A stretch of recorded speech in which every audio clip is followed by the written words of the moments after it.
नमस्कार मित्रांनो, मी हेमंत. मित्रांनो, आपल्या देशामध्ये गुन्ह्यांच्या बाबतीत वेगवेगळ्या समस्या आहेत. गुन्हा हा काय फक्त गुन्हा नसतो. घडणारा पर्टिक्युलर गुन्हा हा एक देशाची समस्या असते. जसं महिला अत्याचारांबद्दल आपण बरंच बोलत असतो. महिलांचे होणारे बलात्कार, विनयभंग हे काय फक्त गुन्हे नाही आहेत. ते घडल्यानंतर ते गुन्हे बनतात. ते घडण्याच्या आधी ती एक समस्या असते आणि समस्येवरती कधीही शिक्षा हा उपाय नसतो. शिक्षा तर गुन्हा घडल्यानंतर दिली जाते. गुन्हा घडण्याच्या आधी जे केले जातात ते उपाय असतात. असे उपाय ज्याच्यामुळे तो पर्टिक्युलर गुन्हा हा घडूच नये यासाठी केलेले उपाय. अशा समस्यांपैकी एक समस्या म्हणजे ह्युमन ट्रॅफिकिंग, मानवांची तस्करी. ही मानवांची तस्करी भारतात प्रामुख्याने दोन कारणांसाठी केली जाते. एक म्हणजे वेश्या व्यवसाय आणि दुसरं म्हणजे भिकाऱ्यांचं जे एक नेटवर्क आहे. भीक मागण्यासाठी मुलांना ट्रॅफिक करणं, म्हणजे त्यांना पळवून नेणं, उचलून नेणं, मग हातोहात वेगवेगळ्या राज्यांमध्ये त्यांना पोहोचवणं, मग त्यांना अपंग किंवा आंधळं करणं आणि तसं करून त्यांना भीक मागायला लावणं. हे एक नेटवर्क. हे दोन प्रमुख ह्युमन ट्रॅफिकिंगमधले आपल्याकडे दिसून येणारे प्रॉब्लेम्स आहेत. अशाच एका ट्रॅफिकिंगचा प्रत्यय अलीकडेच आपल्या पुण्यातल्या विद्येचं माहेरघर म्हणणाऱ्या पुण्यात कात्रज परिसरात दिसून आलं.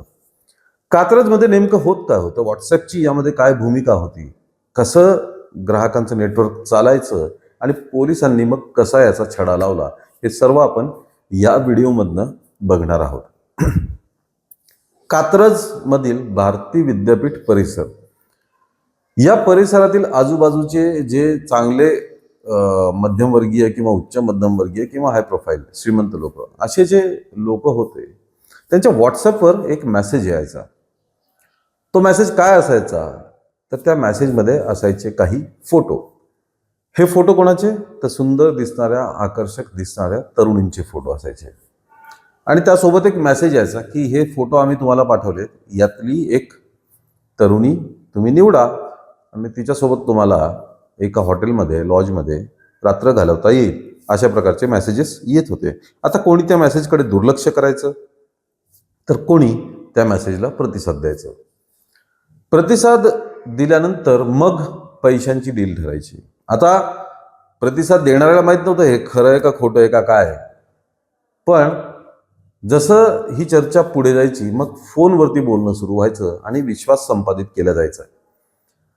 हे सगळं केल्यानंतर मग फोटोमधनं तो तरुणी निवडायचा, पैसे ठरायचे, मग हॉटेल ठरायचं, लॉज ठरायचं, मग संबंधित व्यक्ती त्या हॉटेलवर, लॉजवर जायचं. तिथे तो व्हॉट्सअप करणारा व्यक्ती, ज्याला दलाल म्हणतात, तो दलाल ह्यांना भेटायचा आणि मग पैशाची देवाणघेवाण झाली की अमुक एका रूममध्ये तुम्ही निवडलेली तरुणी आहे, तुम्ही आता त्या रूममध्ये जाऊ शकता.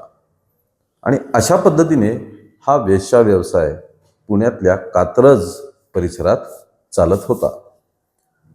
काही दिवसांनी पोलिसांना याची टीप खबऱ्यांनी दिली.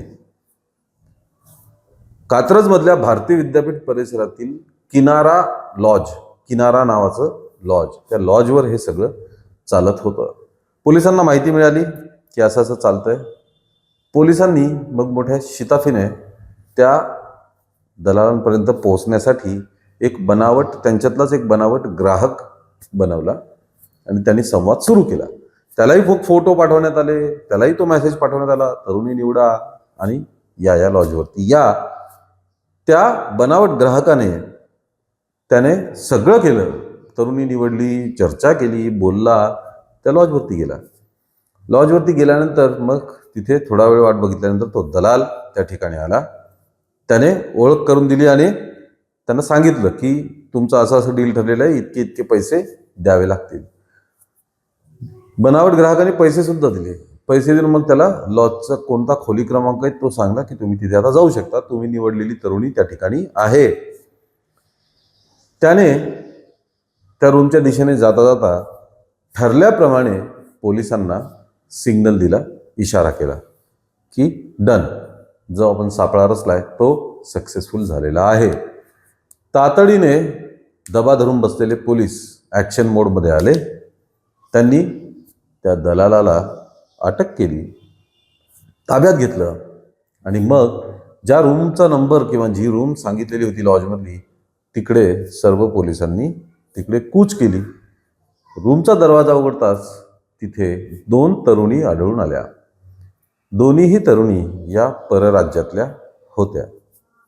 आता अर्थात पोलिसांनी छापा टाकल्यानंतर अटक करणं वगैरे हे सगळं सुरू केलं, पण त्यानंतर त्यांना धक्कादायक पद्धतीने ही माहिती कळली की त्या 2 तरुणी या डांबून ठेवलेल्या होत्या. त्या वेश्या व्यवसाय करण्यासाठी स्वइच्छेने आलेल्या नव्हत्या. त्यांना ट्रॅफिकिंग करून आणलं होतं, त्यांना डांबून ठेवलं होतं आणि डांबून ठेवल्यानंतर बळजबरीने त्यांच्याकडे प्रेशराईज करून या ग्राहकांसोबत रात्र घालवण्यासाठी त्यांच्यावरती दबाव टाकलेला असायचा. पोलिसांना ही सर्व माहिती कळताच पोलिसांनी तातडीने जी ॲक्शन घ्यायला पाहिजे होती त्या तरुणींची सुटका करण्यासाठी ती ॲक्शन घेतली आणि त्या तरुणींची तिथून सुटका केली. दलालांना पोलिसांनी ताब्यात घेतलेलं आहे. ताब्यात घेतल्यानंतर त्यांची कसून चौकशी सुरू आहे. या दोघींव्यतिरिक्त अजून किती मुली, तरुणी, कॉलेजच्या विद्यार्थिनी यांनी अशा पद्धतीने बळजबरीने वेश्या व्यवसायात उतरवलेला आहे.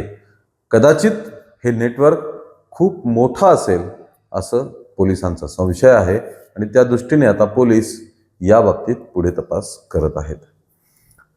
मित्रांनो, काय असतं की नेहमीच एक चर्चा केली जाते, वेश्या व्यवसाय हा कायदेशीररित्या मान्य आहे का नाही आहे.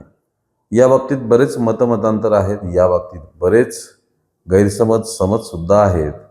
पण आपण पाहतो की महाराष्ट्राचं जरी उदाहरण घेतलं तरी महाराष्ट्रातल्या सुद्धा मुंबई असेल तिथे कामाठीपुरा आहे, पुण्यातलं बुधवार पेठ आहे, नागपूरमध्ये सुद्धा गंगा जमुना का पंचगंगा असं काहीतरी त्या ठिकाणाचं नाव आहे, तिथे सुद्धा अधिकृत वेश्या व्यवसाय तिथे चालतो.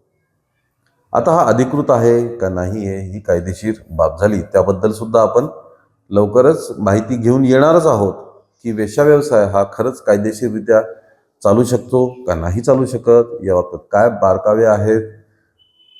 वेश्या व्यवसायासाठी नेमून दिलेल्या जागेत तो व्यवसाय करता येऊ शकतो, पण असं कुठेही हॉटेल, लॉज, पर्यटनस्थळी अशा ठिकाणी या गोष्टी करता येत नसतात. या बाबतीत सखोल माहिती आपण पुन्हा कधीतरी एखाद्या व्हिडिओमध्ये बघणारच आहोत. पण आपल्यासुद्धा वाचण्यात बघण्यात अशा गोष्टी नेहमी येतात. बळजबरीने वेश्या व्यवसाय करायला लावणं हे बेकायदेशीर आहे.